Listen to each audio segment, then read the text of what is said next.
अस्सलाम वालेकुम। आप देख रहे हैं स्पोर्ट्स कॉर्नर पाक और मैं रायब आसफ अली। एक बहुत ही पुराना रिकॉर्ड इंग्लैंड ने आखिरकार तोड़ ही दिया है। इंग्लैंड ने कुछ शर्म की गोली खा ली है और इंग्लैंड 14 साल बाद इंग्लैंड ऑस्ट्रेलिया की धरती में एक मैच जीत गया ऑस्ट्रेलिया के ख़िलाफ़। और ये हुआ है एशिज़ के चौथे मैच में। एशिज़ सीरीज़ के चौथे मैच में इंग्लैंड एक मैच जीत गया और ये पूरे 18 मैचेस के बाद बेन स्टोक्स की कप्तानी में एक मैच इंग्लैंड जीता है। इन्होंने कुछ शर्म कर ली है इंग्लैंड ने, बेन स्टोक्स ने, लेकिन ये शर्म कुछ हो गई है। लेकिन इंग्लैंड ने तो कोई कसर इसमें छोड़ी नहीं थी।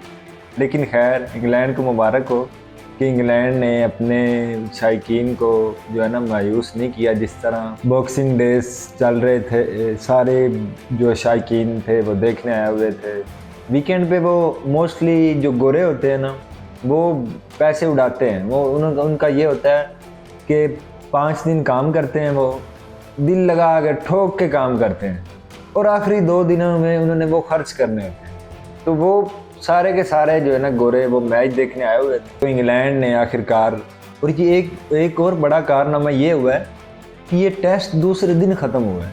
ये देखें, ये सिर्फ इंग्लैंड और ऑस्ट्रेलिया में ऐसा मुमकिन होता है कि जो टेस्ट होता है ना वो दूसरे दिन ख़त्म हो जाता है। पाकिस्तानी जो होते हैं या इंडियन, वो 5-5 दिन, वो तो पता ही नहीं होता कि पता नहीं, ज़्यादा चांस यही होते हैं कि मैच ड्रा हो जाएगा। पिचेज़ ही ऐसी थकी हुई बनी होती हैं कि बैट्समैन खेल खेल खेल के आग के खुद आउट होना पड़ता है, वरना ऐसा नहीं। लेकिन खैर, इंग्लैंड ने कर दिखाया है जो कि सब कह रहे थे कि इंग्लैंड के बस की बात नहीं है, इंग्लैंड की औकात नहीं है, इंग्लैंड ऐसा नहीं कर पाएगी।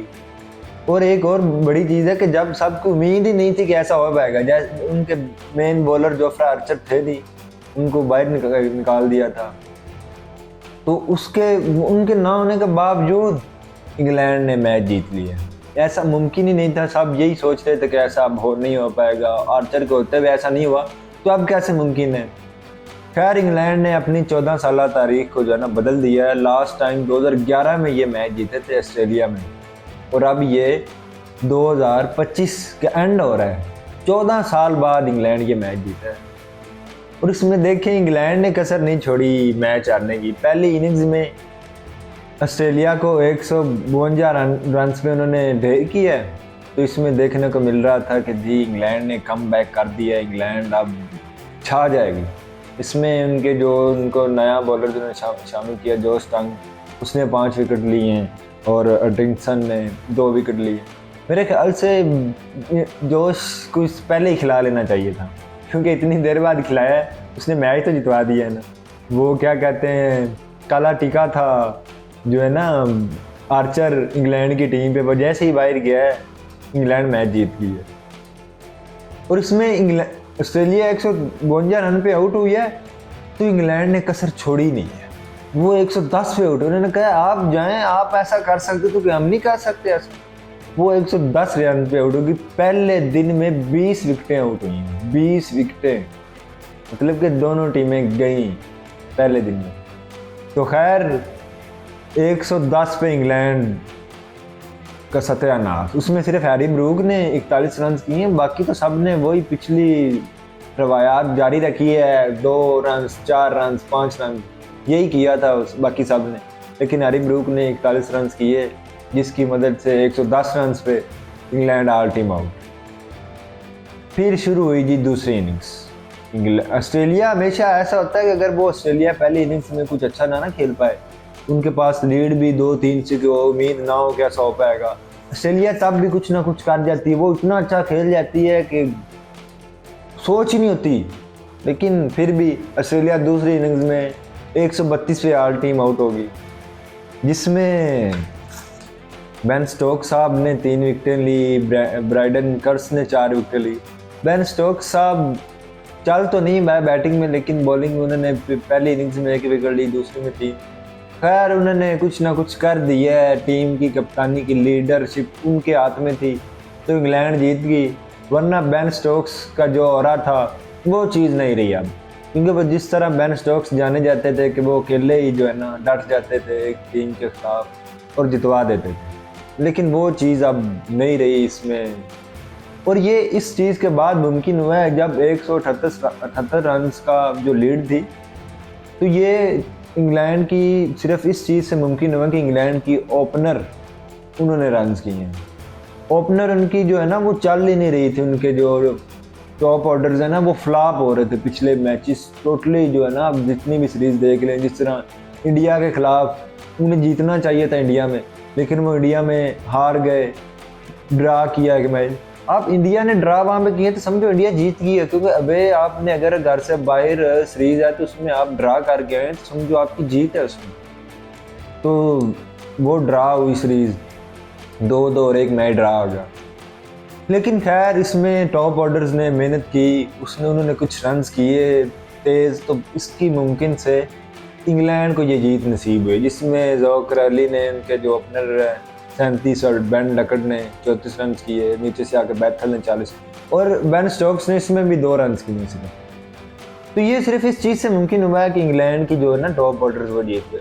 इस चीज़ में इंग्लैंड को अब देखना होगा कि एक तो हमारे पीछे कुछ उनके नज़र नहीं आते कि उनके पीछे कोई ये स्टोक्स वगैरह कर्स ये छोड़ जाएं, आर्चर, तो इनके पीछे बॉलर को नज़र नहीं आता कि इन्होंने कोई पीछे टीम तैयार की हुई है या कुछ नहीं किया हुआ। और उसके मुकाबले में ऑस्ट्रेलिया जो है, उनके लड़के वो अभी पैट कमिंस, हैजलेवुड वो नहीं भी ना खेले तो ऑस्ट्रेलिया ने वक्त डाल के रखा हुआ था, ऑस्ट्रेलिया जीती है। उनके सैम कॉनसार्ट्स वो ओपनर बैट्समैन हैं, इस तरह उनके बॉलर्स हैं, वो ला रहे हैं नए नए डोमेस्टिक में से उठा के। लेकिन इंग्लैंड का कोई ऐसा नया नज़र नहीं आता कि इंग्लैंड को जो इन फ्यूचर इंग्लैंड को लीड कर सकेगा, इंग्लैंड की जो हाइप है उसको बरकरार रख सकेगा, उसको मतलब के मद्देनज़र रखते हुए अच्छा परफॉर्म अच्छा खेलेगा। ऐसा कुछ नज़र नहीं आ रहा इन फ्यूचर कि इंग्लैंड कुछ कर पाएगी। जिस तरह ये अब इंग्लैंड को बहुत बड़ी जीत है, पीछे इंग्लैंड वाले मैचेस हारे, उनकी तो ये हालत हुई पड़ी थी कि वो पड़े हुए थे रोडों पे, मतलब कि उनसे किसी ने पूछा तो आपका नाम, उनको अपने नाम तक का नहीं पता था, क्योंकि 8-10 दिन का गैप था मैचेस के बाद।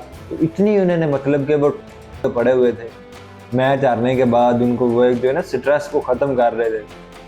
लेकिन ये अब आप कहें कि इंग्लैंड की अच्छी परफॉर्मेंस से जीते है इंग्लैंड, या ऑस्ट्रेलिया की बुरी परफॉर्मेंस से तो इंग्लैंड जीत गया है फॉर्चुनेटली। मुझे तो नहीं लगता कि इंग्लैंड, मुझे क्या किसी को भी नहीं लग रहा था कि इंग्लैंड अब कमबैक कर पाएगी, जीत पाएगी। लेकिन वो एक होती है ना कि जो अच्छी टीम्स होती हैं वो कुछ ना कुछ अपना हाथ दिखा ही जाती हैं, कभी ना कभी कोई अच्छे मैच खेल ही जाती हैं। जो अच्छे बैट्समैन होते हैं वो 2-3 सीरीज में अगर फ्लॉप होते हैं तो वो आगे एक ऐसी इनिंग्स खेल जाते हैं कि जिसको आप उम्मीद नहीं कर रहे होते कि ये अब कर पाएगा, क्योंकि एक बंदा फ्लॉप हो जाए ना तो वो दोबारा नहीं खड़ा हो पाता इतनी जल्दी। लेकिन इंग्लैंड ने इसी सीरीज़ में ये नहीं किया कि नेक्स्ट सीरीज़ में कमबैक किया, इसी सीरीज़ में चौथे मैच में उन्होंने इतना अच्छा कमबैक किया कि 1 साइडेड जीते हैं जी, आप कह सकते हैं 2 दिन के अंदर टेस्ट को ख़त्म किया है। और ये एक अच्छी चीज़ है। अब उम्मीद है कि इंग्लैंड जो है ना वो 5वां मैच भी जीतेगी, और इससे इंग्लैंड की एक तरह की क्रिकेट में ना वो पैदा होगा एक दोबारा से ग्रेस, या लोग देखेंगे मायूस नहीं होंगे इंग्लैंड से, अपनी टीम से, एक उनका ऑरा बरकरार रहेगा अगर वो 3-2 से एशिज़ को ख़त्म करते हैं। क्योंकि एशिज़ आप देखें ना इतनी बड़ी लीग है, सारे गोरे देखने जाते हैं। इनकी BBL चल रही है, वहाँ पे वो बंदा ही नहीं होता गोरा कोई, लेकिन टेस्ट चल रहा है, यहाँ पे गोरे सारे के सारे गोरे आए होते हैं देखने। ये मज़ा आता है, एक अच्छी क्रिकेट को देखने को मिलती है। तो खैर उम्मीद यही है कि इंग्लैंड अब इस कमबैक को बरकरार रखेगी और 5वां मैच भी जीतेगी और अपनी जो है ना एक हाइप जो है ना उसे बरकरार रखेगी। तो इसी के साथ मुझे दीजिए इजाज़त, अल्लाह हाफिज़, और देखते रहिए स्पोर्ट्स कॉर्नर पाक।